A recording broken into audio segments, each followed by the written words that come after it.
What's up, folks? I'm Dwayne, and this is Blackboard Gaming, where we teach you about all these great board games that are out there, waiting to be played by you and yours.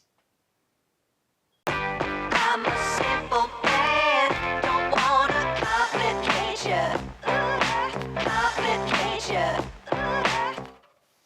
Hey, everybody. So, as the one thing that I love almost as much as playing all these board games is being able to teach these board games to other folks, because when you're trying to bring people introduce people to these different board games, these modern board games, you want to make sure you know how to teach them. You can't just tell them about them. And of course, we have our board game meetup, and I teach board games there. And I'm also a board game cleric at one of my local board game stores, Vault of Midnight, and I teach games there. And I literally just came from a visit from our friends Ryan and Emily, and I ended up teaching them how to play SETI, the Search for Extraterrestrial Intelligence, and it was really, really fun. I finally got my first multiplayer game of the SETI under my belt now, and I really, really enjoyed it. And I just like the fact that when I teach it, and I get that sense of accomplishment that everybody understands, how to play the game, they understand the rules, and we just have a really, really good time.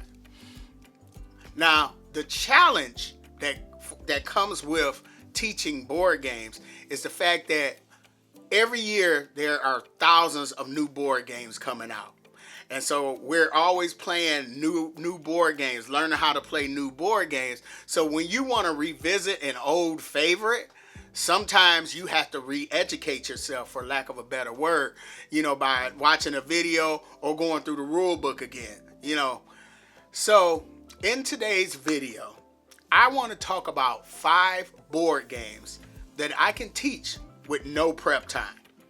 Now, when I say no prep time, I don't mean setting up the game, because you might have to look at the rule book to set it up, but I'm talking about when you walk in and the game is already set on the table, and then you have some players that's eager and waiting to play.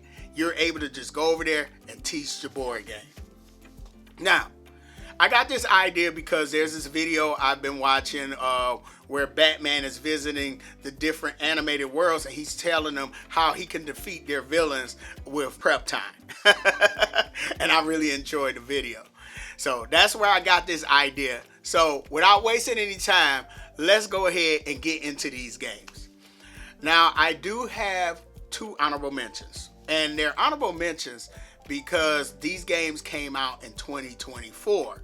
So there's some recency bias there. But the thing is, I have taught both of these games, if not more, than played them. So I think, they're on the honorable list simply because they came out in 2024. So the first game I'm going to talk about is a game I just taught this past week, and that is Fromage. Now, Fromage is a game where we are making cheese, where we're not making, we're delivering our cheese, And so the game board is shaped like a cheese wheel, and it's split up into 4 different sections. And on a player's turn, they're going to be interacting with one of those sections. So it's simultaneous play. Each player is going to have 3 cheese workers. There's soft cheese, hard cheese, and then there's blue cheese. And you're going to place one of the workers into the main section. Then there's a middle section, a little triangle corner where you gain resources, and you could place one of your cheese workers up there. The thing is, depending on how you place your cheese worker, it might be a couple of turns before you get that cheese worker back. You might get it on the next turn, or you might get it 2 turns from then, because once everyone's done in their section, the cheese wheel is going to turn around, and you're going to be working in a different section. So it's pretty much 4 mini games that you're doing. There's one section where you're doing area majority. There's a section where you're doing adjacency to score points, and then there's a section where you're doing set collection like that. And then The resources are, you got livestock, which you use livestock to make cheese. And then there's these buildings that might give you special abilities. There's fruit, because sometimes when placing a cheese worker out there, that specific cheese that you're supplying needs to have a fruit scent, a fruit flavor to it. And then there's also these cards that give you cheese orders that you can fulfill. And so I played this game twice since getting it. I played it solo, and then I played it with my wife, Alicia. But I've taught this game 3 times as many. I guess that's how you say that. And I've taught the full player count. And I can see why the enjoyment. I think this game shines better at the full player count, but I can see why people are really hyping about this game from mods. So, all right.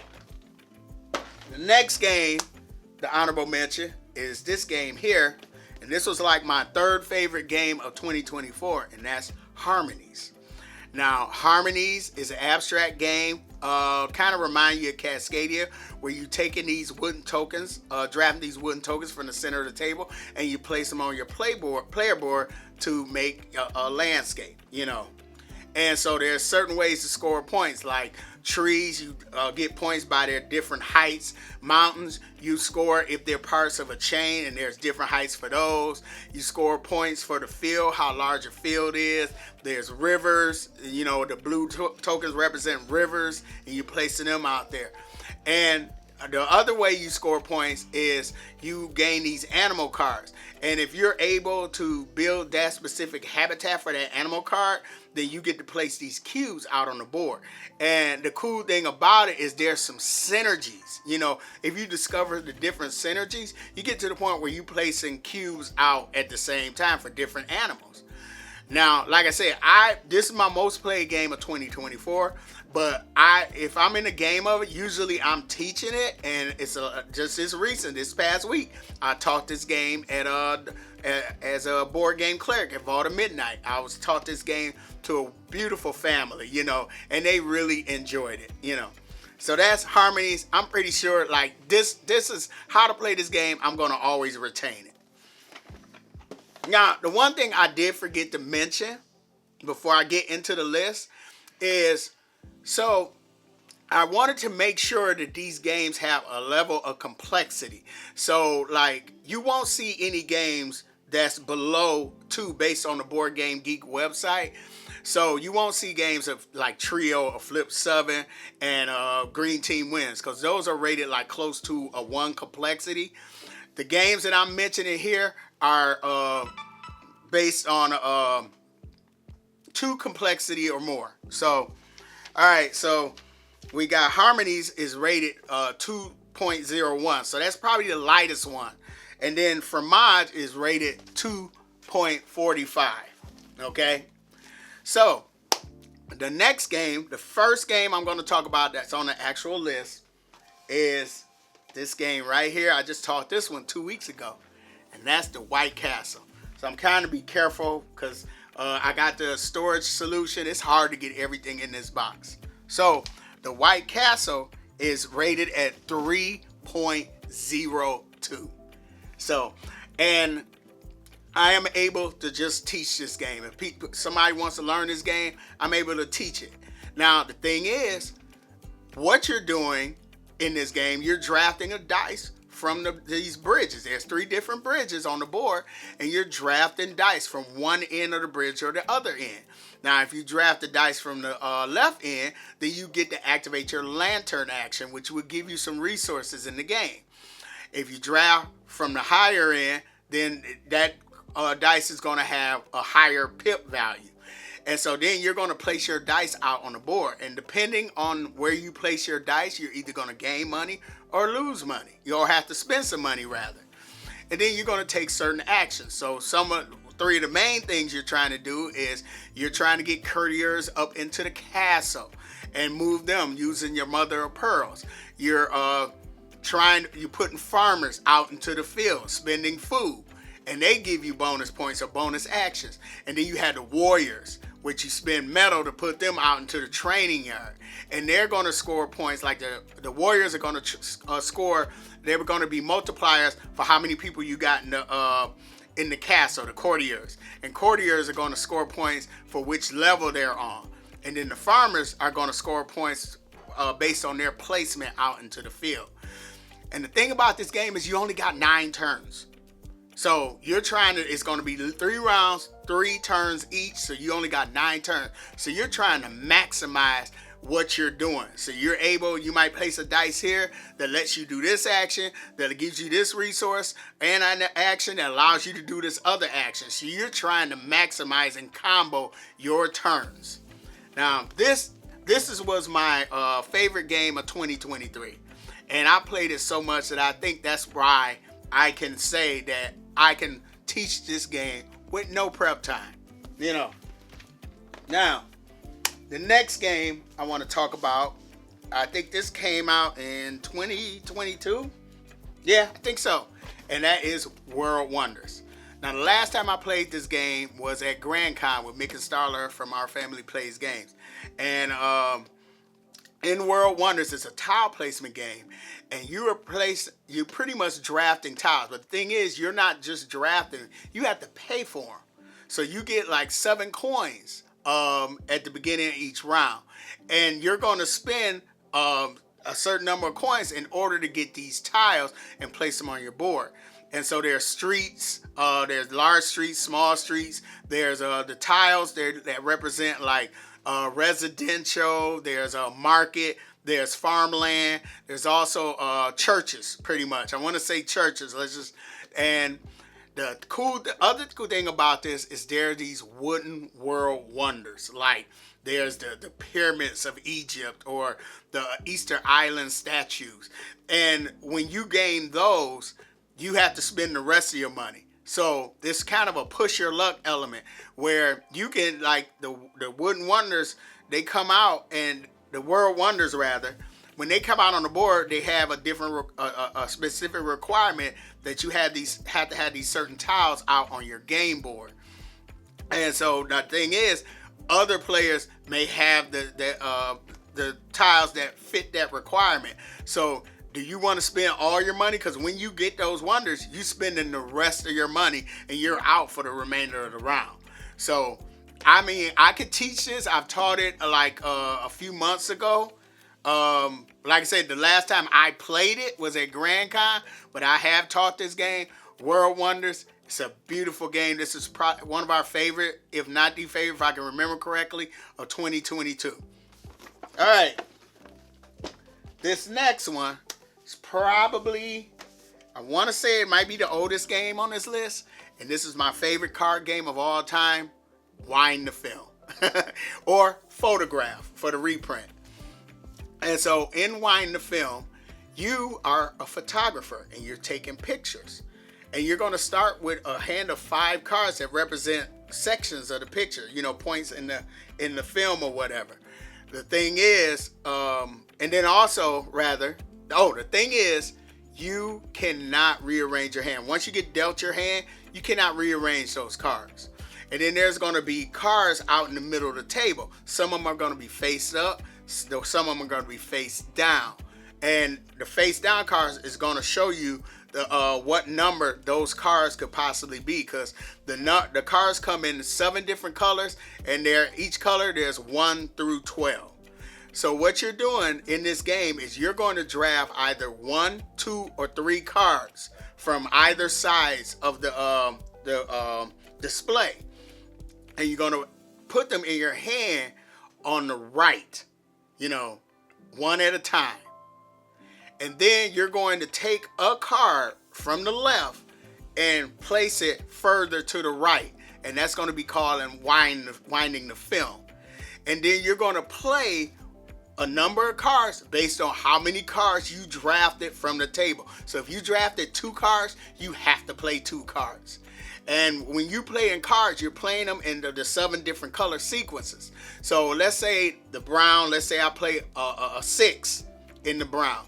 Now, when I add another brown card to it, it has to be 1, 2, or 3 numbers lower, or 1, 2, or 3 numbers higher. And then once I play a card, so let's say I had the 6 and then I played the 8. Then now I've set that sequence for those cards. So now 8, I had to go in ascending order, and then on the other side of the 6, I had to go in descending order. And like I said, you have to place it within 1, 2, or 3 numbers. If you place it further than that, then that's called an incomplete picture. You didn't get a good shot, rather, a bad shot, rather, and that's going to be worth negative points at the end of the game. Now, I haven't played, this is the game I haven't played in a while, but I remember how to play it. Like I said, it's my favorite card game of all time with just cards, And so that's Wind the Film.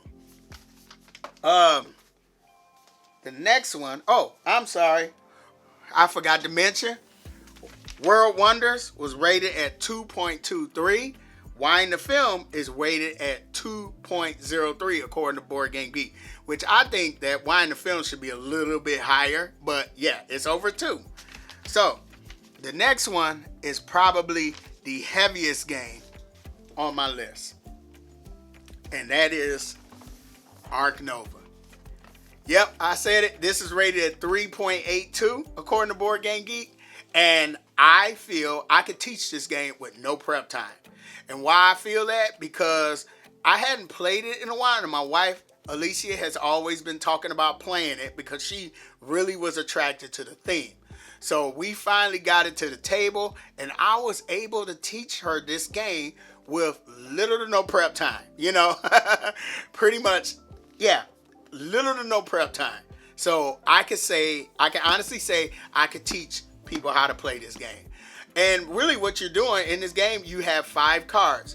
And they're the cards, there's animals where you can play animals into your park. There's the build card that lets you build enclosures. So you want to make sure you got enclosures in order to put the animals in the enclosures. Then there's the association cards, which allow you to go up to the association board, and you can make an alliance with one of the countries, would give you discounts on particular animals. So if you go make an alliance with Africa, now whenever you place an African animal into your board, into your tableau rather, then you're gonna get a 3 money discount. And you're placing these animals in your zoo. You're building a zoo, and you are trying to earn appeal points. Now, and later on in the game, you're going to be trying to get conservation points, and conservation points lets you release animals out into the wild, or you do something like really amazing that's going to help the welfare of these animals. And everybody's going to play until your appeal points and your conservation points cross each other, and that's when the game's going to end. Now, the other cards that you have there's the card action, which allows you to get more cards, and then there's the sponsorship card that allows you to play sponsors into your tableau, which will give you benefits in the game. Now, the thing about it, when you play these cards are lined up at the bottom of your player board, and so there's 1, 2, 3, 4, 5, and those numbers pretty much tell you how powerful that action is. So if you have a animal card in the 1 spot, of course that's the least powerful, but if you put it in the 5 spot, that's the most powerful, and you'll be able to play maybe 2 animals into your park on the same turn. And then once you activate that card, you're going to move that card to the lowest level, and you're going to shift the other cards, so now the other cards are becoming more powerful. So this game, Ark Nova, is like in my top 5. I don't remember where it is, but I know it's in my top 5 games of all time. I really love this game, and the fact that I was able to teach my wife Alicia, who's a casual gamer, was such an accomplishment in my eyes. And I can, like I said, when I was thinking about doing this video, I was thinking about what games that I can just teach with no prep time. And Ark Nova, I can do this one. The last game on the list is, you probably knew it was coming. It's my favorite game of all time. I played this game the most. that is Everdell. Now, Everdell, like I said, it's my favorite game of all time. I can teach this all the time, but of course, I play it pretty much all the time. Now, not the physical copy, the app for Everdell is so good. And so I usually play the app. I play against solo against 3 players, and I play it on hard mode. And most of the time I win, because that allows me to explore different ways to win. I'm still discovering stuff, but I love Everdell. I love the fact that, like I said, this is a game that got my wife to explore other games like Ark Nova. You got your worker placement, you got your resource management, you got your hand management, you got your tableau building. I mean, this game is just so beautiful. And yes, I could teach Everdell with no prep time. All right. So I thought that was a fun video. So I need you guys, those are my 5 games with my 2 honorable mentions. I need you guys to do me a solid and let me know in the comments about, what board game do you love that you feel that you could teach people to play with no prep time. You walk in, it's set up on the table, you could teach them right away. And now, like I said, I use the caveat, and I like saying caveat. I know I say it a lot, but I really like that word. But I use the caveat of it can't be just a simple party game, just something 2 plus 2, in complexity. And I really hope you enjoyed this video. If you like the contents of this video, feel free to hit that like button, subscribe, follow us on Instagram, Blue Sky, and Facebook. Facebook, Blue Sky, and Instagram. Or Facebook, Instagram, and Blue Sky. Let's put it that way. And I'm Dwayne. This has been Blackboard Gaming. And I will see you next time.